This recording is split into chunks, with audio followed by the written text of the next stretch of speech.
I wasted nearly 1,000 pounds in my garden over the course of about 15 years, and I didn't even know I was doing it.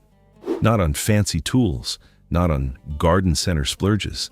I wasted it on 5 things I was absolutely certain were the right way to garden, because that's what my dad did, and that's what the bloke at the nursery told me, and that's what every gardening magazine on the rack kept repeating, and every single one of them was costing me money, year after year, like a slow leak in a bucket I never noticed. Now, I'm 55 years old.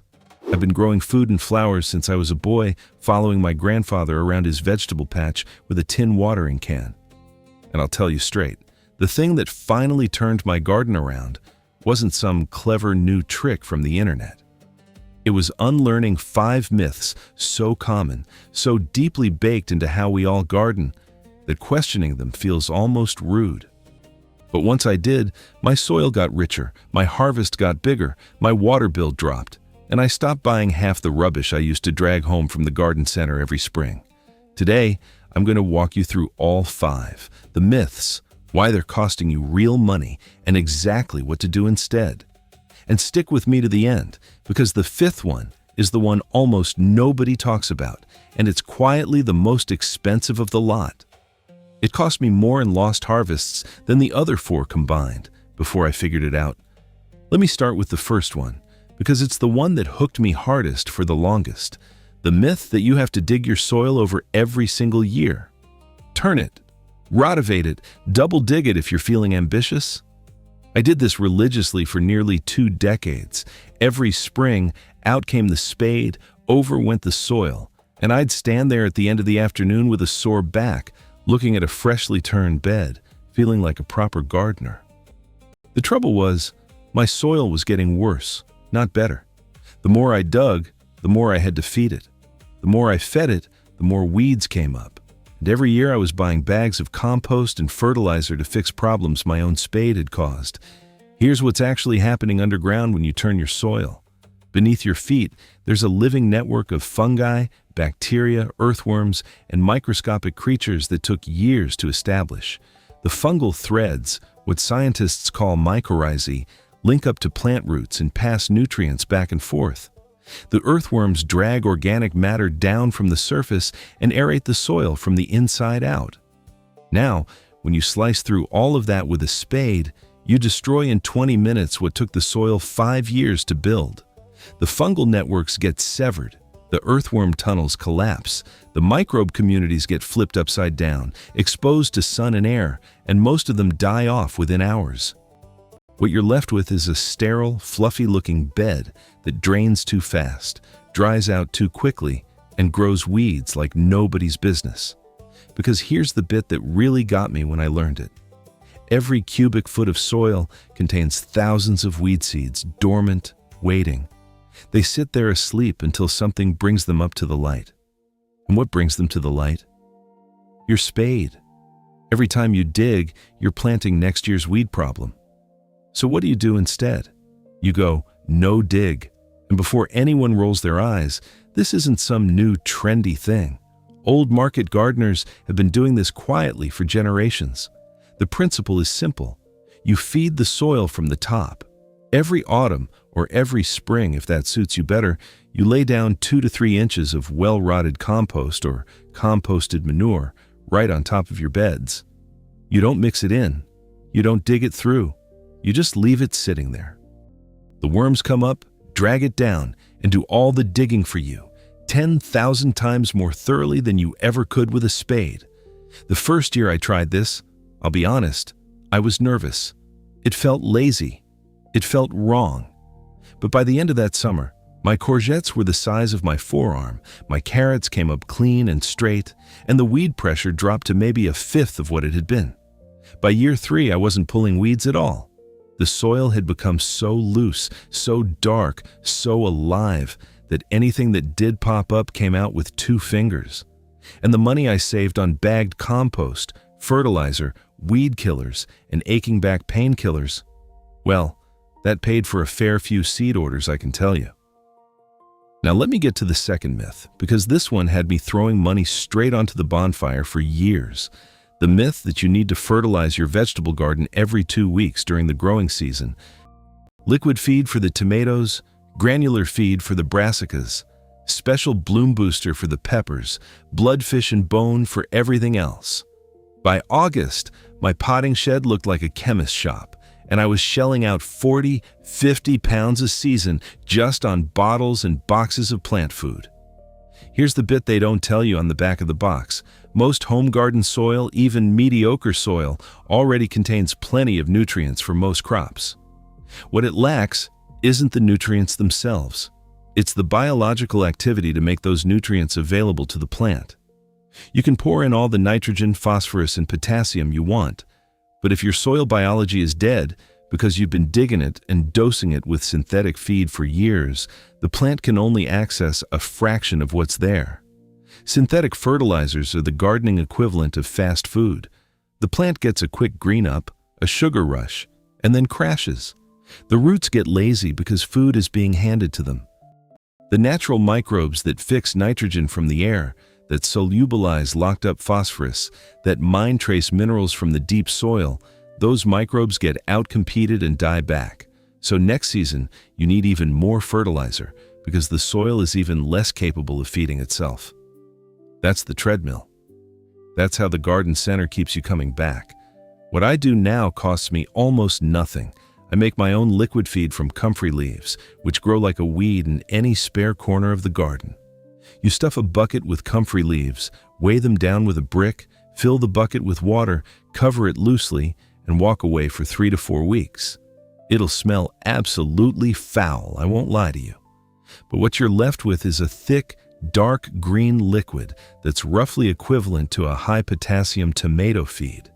You dilute it 1 part to 10 parts water, and you pour it on your tomatoes and peppers every fortnight when they're flowering and fruiting. That's it. That's the whole program. 1 bucket of leaves replaces about 30 pounds worth of bottled feed every summer. For general feeding, I top dress with that compost mulch I mentioned earlier, and I might scatter a handful of chicken manure pellets in early spring for the hungry crops like brassicas. That's the lot.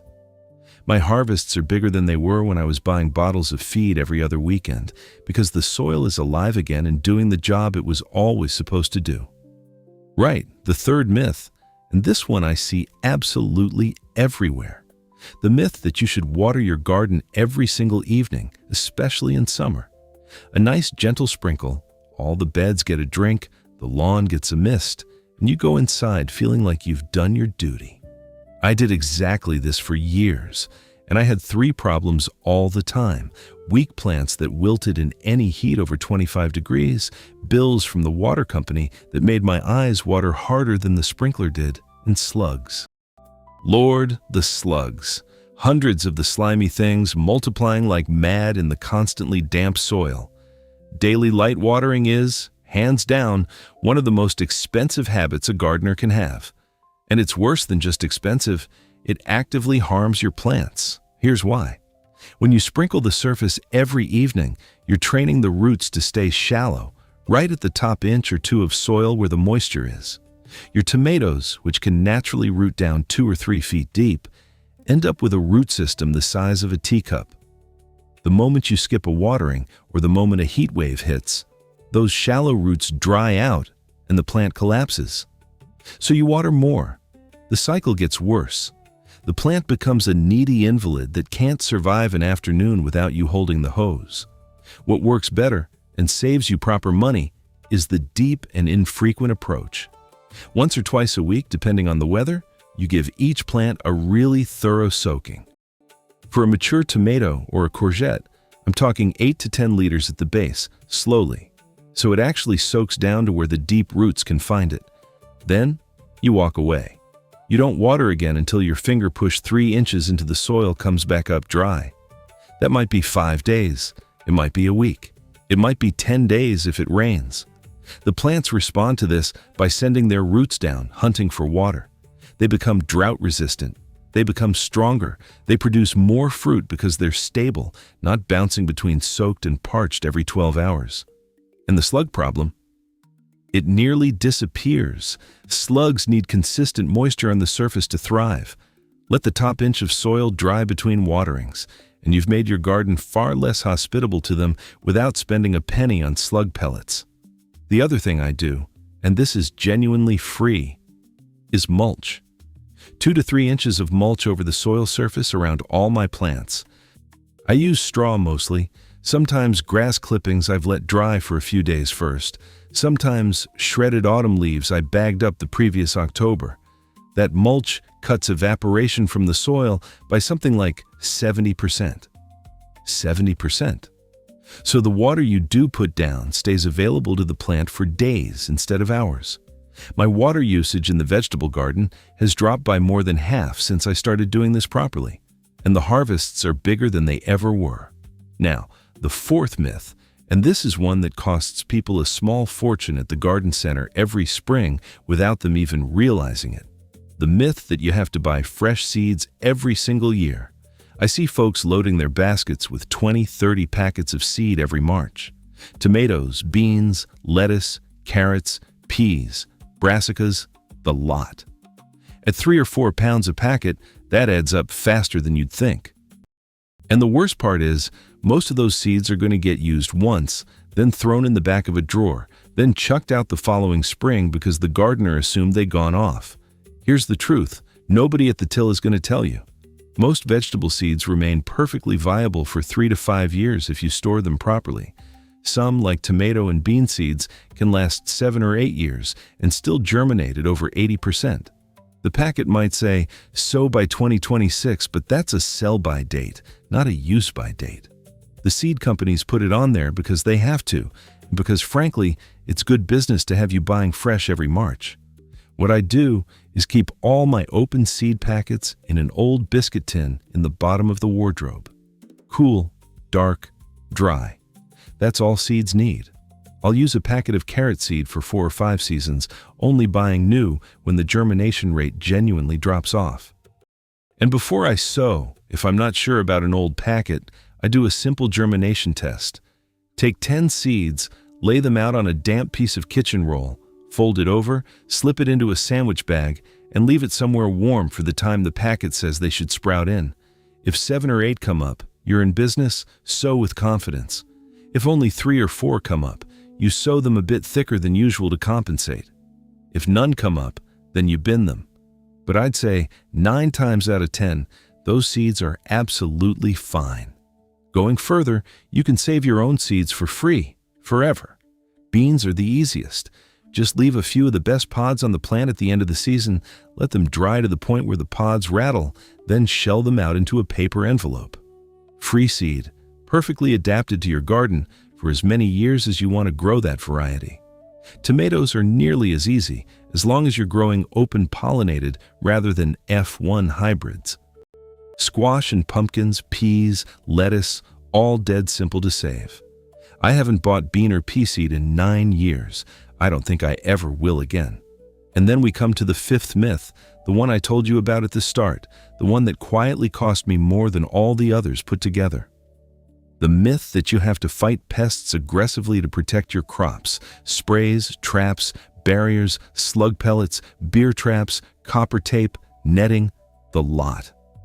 I used to spend a small fortune every year on chemical and organic pest controls, and I'd still lose half my brassicas to caterpillars and a third of my hostas to slugs. The harder I fought, the more I lost. And it took me longer than I'd care to admit to figure out why. Here's what's really going on. Every time you spray something, even an organic something like soap or pyrethrum, you don't just kill the pest. You kill the predators that were quietly handling that pest for you, free of charge. Ladybirds eat aphids. Lacewings eat aphids. Parasitic wasps lay their eggs inside caterpillars and wipe them out from the inside. Ground beetles devour slug eggs. Hoverflies pollinate your crops in the day, and their larvae hoover up aphids by the 100. When you blanket spray, you flatten that whole army. And the pests, who reproduce 10 times faster than the predators, bounce back first, with absolutely nobody to keep them in check. So the next infestation is worse, so you spray more. So the predators take longer to recover. That's the pesticide treadmill, and the chemical companies are absolutely fine with you being on it forever. The real money pit isn't the cost of the sprays, though that adds up. It's the lost harvests every year while you're running this losing battle. I lost more food to pests in my spray everything years than I ever lost to the weather.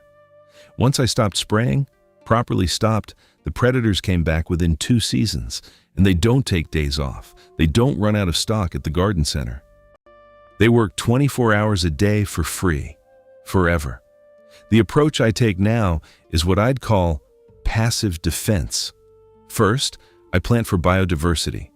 I keep a strip of wildflowers and herbs along the edge of every vegetable bed.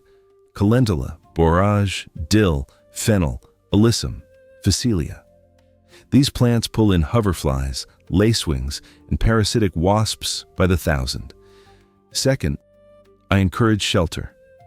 A messy corner of the garden with a log pile, some long grass, an upturned terracotta pot in the shade. That's a hotel for ground beetles and frogs and shrews and all the night shift pest eaters.